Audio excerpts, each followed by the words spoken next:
Hi అండి, నమస్తే. నేను ఇప్పుడు చదవబోయే కథ సత్యవతి కథలు పుస్తకంలో నుండి. కథ పేరు సూపర్ మామ్ సిండ్రోమ్.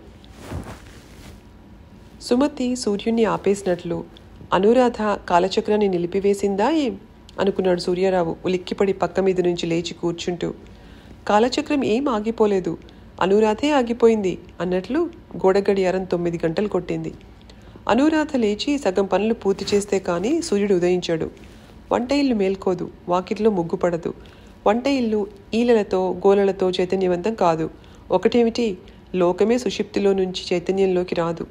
అటువంటి అనురాధ ఇంకా దుప్పటి ముసుగుతని పడుకోవడం ఏమిటో సూర్యారావుకి అర్థం కాలేదు. ఆమె బాధ్యత లేని గృహిణి ఏమాత్రం కాదు. రోజు 5ంటికి టంచనుగా నిద్రలేచి సందు చివరి దాకా నడిచి వెళ్ళి పాల ప్యాకెట్లు తెస్తుంది. పాలు తెచ్చే మనిషి ఈ మధ్య ప్యాకెట్కి 10 రూపాయలు చేసిన దగ్గర నుంచి అనురాధ మార్నింగ్ వాక్ మొదలుపెట్టింది. నెలకి 30 రూపాయలు ఆదా చేస్తుంది. తెల్లవారి సరికల్లా వచ్చి వాకిలి ఊడ్చి ముగ్గులు వేసే మనిషిని పెట్టుకుంది. అప్పుడే గిన్నెలు కడిగి పెట్టి వెడుతుంది ఆవిడ. ఎందుకంటే అనురాధకి 8:30 కల్లా పని అయిపోవాలి. ఆవిడని ఇప్పుడు డౌన్ టౌన్ బ్రాంచ్కి మార్చారు. టౌన్ చాలా రద్దీగా ఉంటుంది.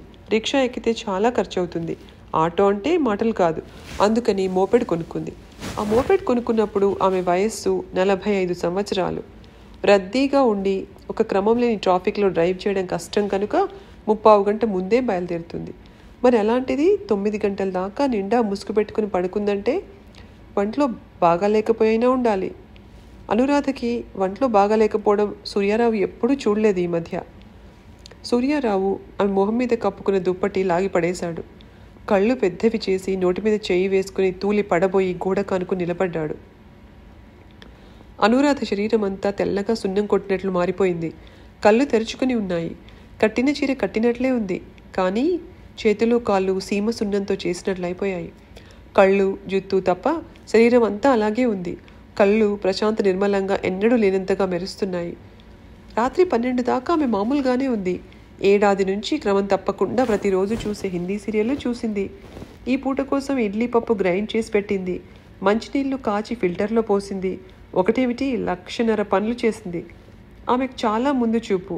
ఇవాల్టి నుంచే నిన్నటి కోసం చాలా ఏర్పాట్లు చేసింది. ఇప్పుడేమో తెల్లగా సున్న బొమ్మలా మారిపోయింది. ఇలాంటి జబ్బు చేయగా ఇంతవరకు ఎవరిని చూడలేదు సూర్యారావు. ముక్కు దగ్గర చేయి పెట్టి చూశాడు. శ్వాస నిలిచిపోయింది. గుండె మీద తలాంచి చూశాడు. స్పందన లేదు. ఉలిక్కిపడ్డాడు. అనురాధ చచ్చిపోయిందా?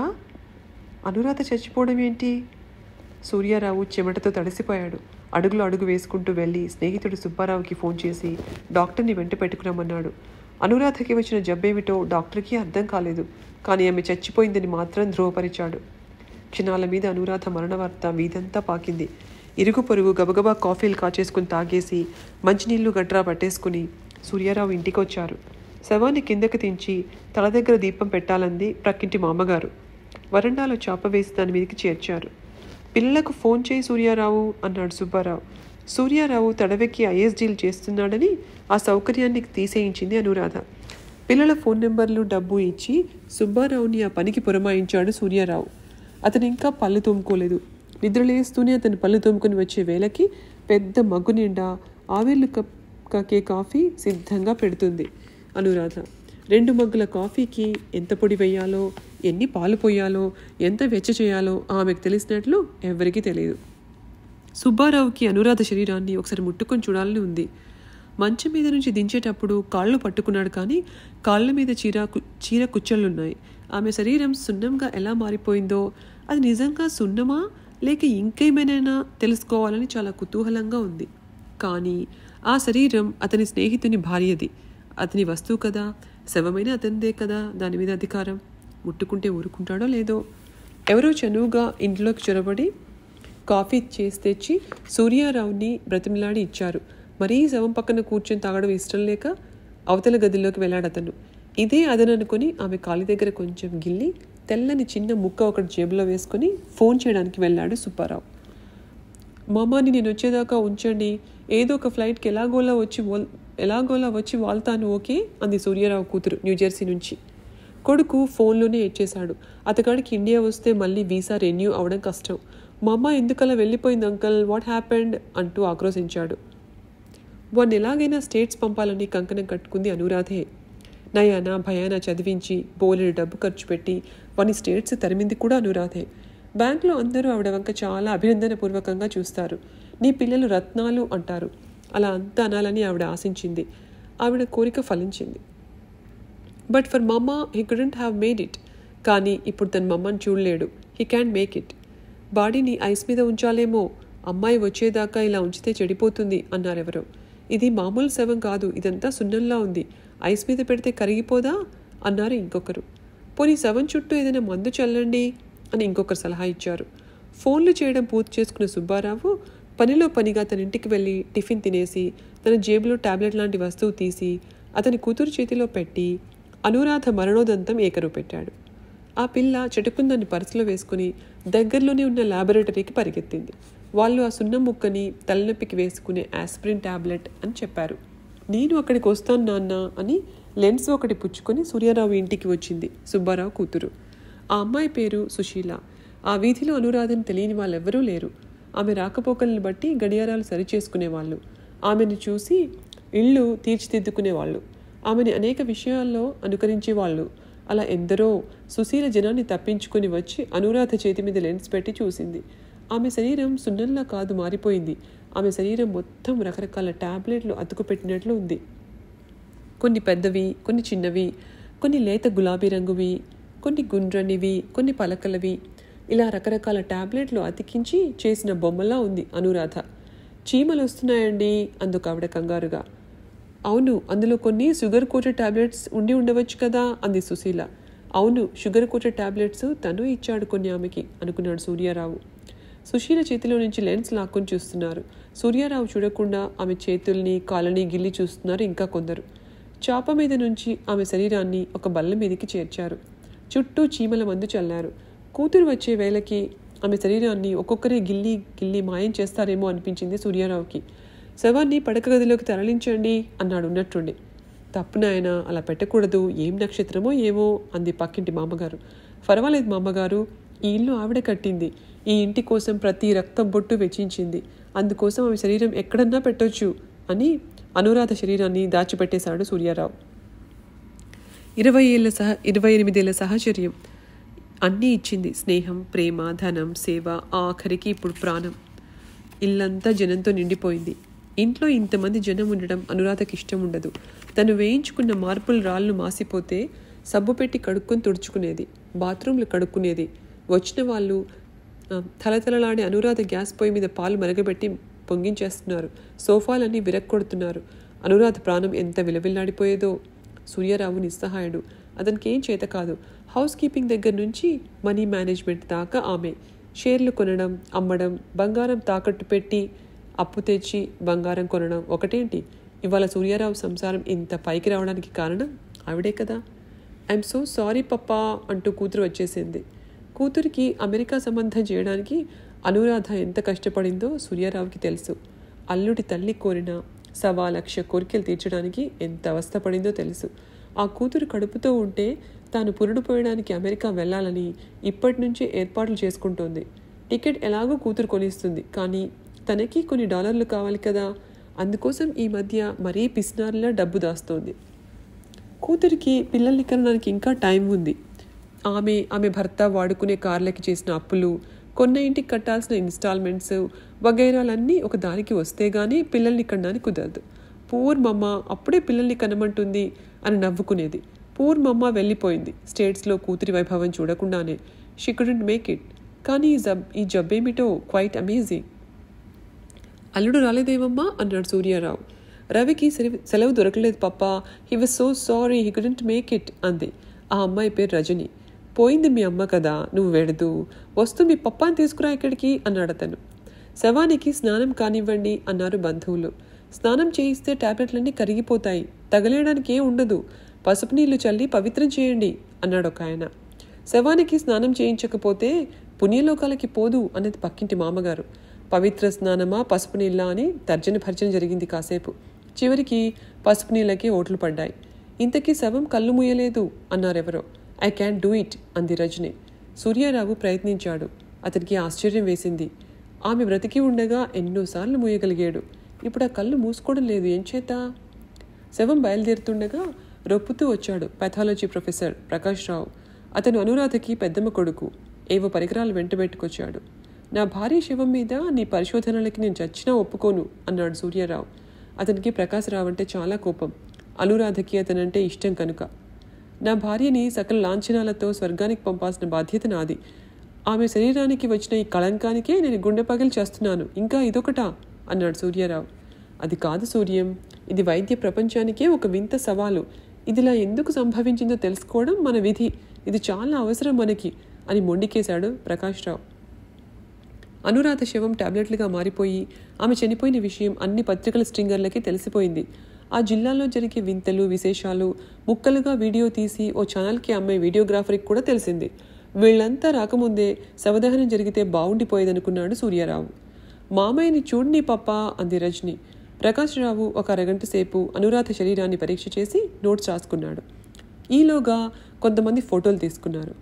ఇదంతా అమ్మ శవానికే కదా పప్ప, ఆవిడ ఆత్మ ఎప్పుడో స్వర్గానికి వెళ్ళిపోయింది అని తండ్రిని సముదాయించింది రజని.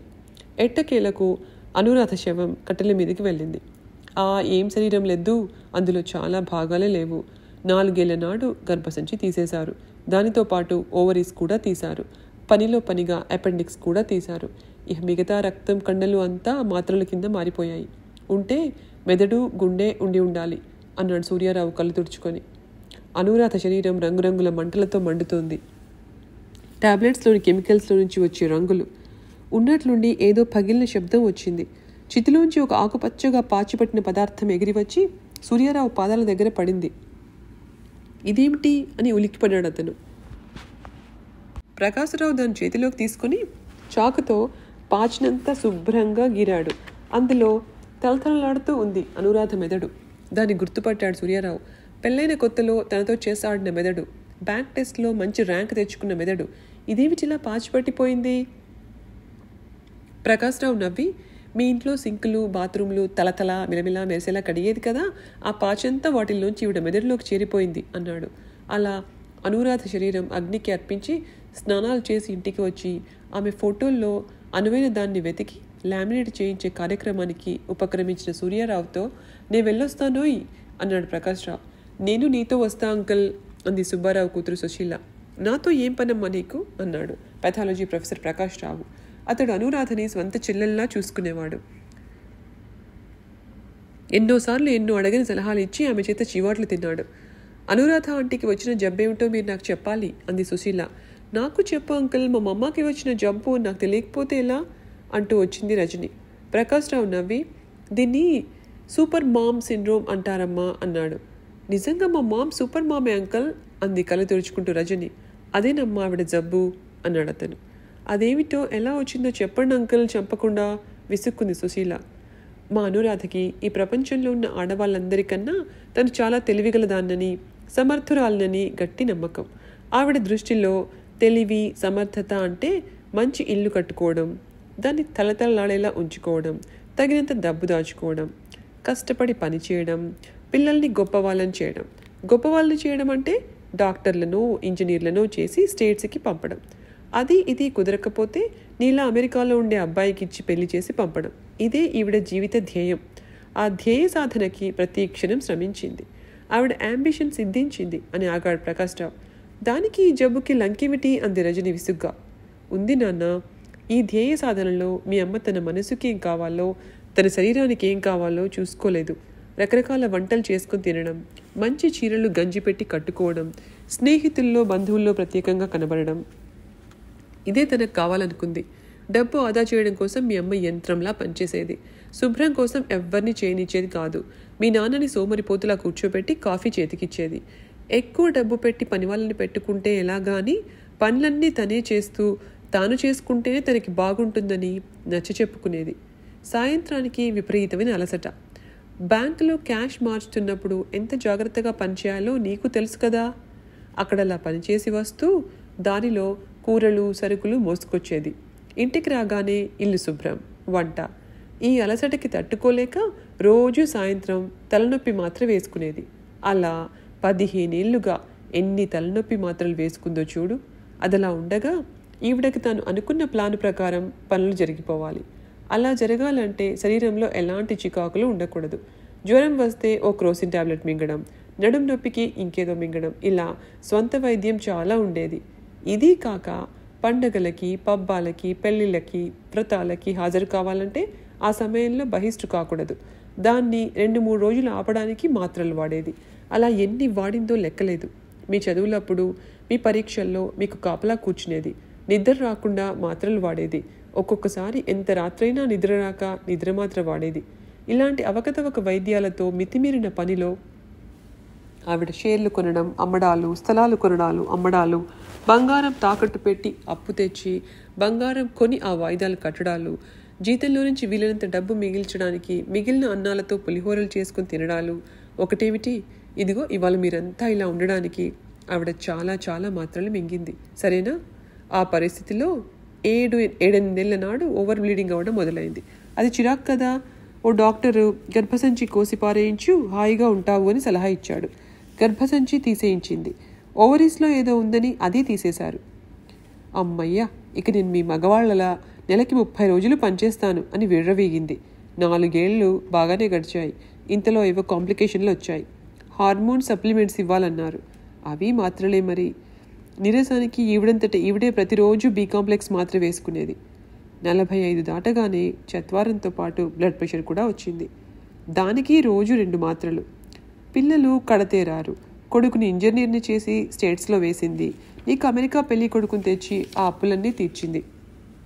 ఇప్పుడేమిటంటే ఏడాది నుంచి ఓ ఛానల్లో హిందీ సీరియల్ ఒకటి ప్రతిరోజు రాత్రి 11:30కి వస్తుంది. అది అమిత ఉత్కంఠభరితమైన సీరియల్. అది చూసేదాకా ఆవిడ నిద్రపోదు. ఆ సీరియల్ 12 దాకా వస్తుంది.